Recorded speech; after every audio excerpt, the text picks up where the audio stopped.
Hello friends, ഞാൻ doctor orange. നിങ്ങളുടെ വായ വൃത്തിയായി സൂക്ഷിക്കുവാൻ ഏറ്റവും ബേസിക്കായ ഒരു 5 ടിപ്സ് ഞാൻ പറഞ്ഞു തരട്ടെ. ആദ്യമായി, നിങ്ങൾ ദിവസം 2 പ്രാവശ്യമെങ്കിലും ഒരു ഫ്ലൂറിഡേറ്റഡ് പേസ്റ്റ് ഉപയോഗിച്ച് ബ്രഷ് ചെയ്യണം. അതുപോലെ 3-4 മാസം കൂടുമ്പോൾ ഉപയോഗിച്ചു കൊണ്ടിരിക്കുന്ന ടൂത്ത് ബ്രഷ് മാറ്റുകയും ചെയ്യണം. രണ്ടാമതായി, ദിവസവും നൂൽ പോലത്തെ ഡെൻ്റൽ ഫ്ലോസ് ഉപയോഗിച്ച് പല്ലുകൾക്കിടയിൽ വൃത്തിയാക്കുന്നത് പല്ലിൻ്റെ ഇടയിലെ ഭക്ഷണ പദാർത്ഥങ്ങൾ ഒഴിവാക്കുവാൻ നിങ്ങളെ സഹായിക്കും. അതുപോലെ തന്നെ ദിവസവും മൗത്ത് വാഷ് ഉപയോഗിക്കുന്നത് വായിലുള്ള ബാക്ടീരിയനെ ഒഴിവാക്കുവാൻ സഹായിക്കുന്നു. മൂന്നാമതായി, മധുരമുള്ള ഭക്ഷണ പദാർത്ഥങ്ങളും അമ്ല ഭക്ഷണങ്ങളും, അതായത് അസിഡിക് ആയിട്ടുള്ള ഫുഡ്സ് അമിതമായി കഴിക്കുന്നത് നിയന്ത്രിക്കുക. അവ പല്ലുകൾക്ക് കേടുവരുവാനും തേയ്മാനം അഥവാ ഇറോഷൻ എന്നിവ വരുത്തുവാൻ കാരണമാകുന്നു.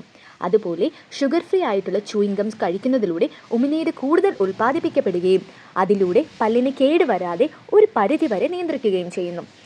ഏറ്റവും പ്രധാനമായി, ഒരു 6 മാസം കൂടുമ്പോഴെങ്കിലും നിങ്ങളുടെ ഡെൻറ്റിസ്റ്റിനെ കണ്ട് ദന്തരോഗങ്ങൾ ഒന്നും തന്നെ ഇല്ലെന്നും ദന്താരോഗ്യം മെച്ചപ്പെട്ടതാണെന്നും ഉറപ്പുവരുത്തുക.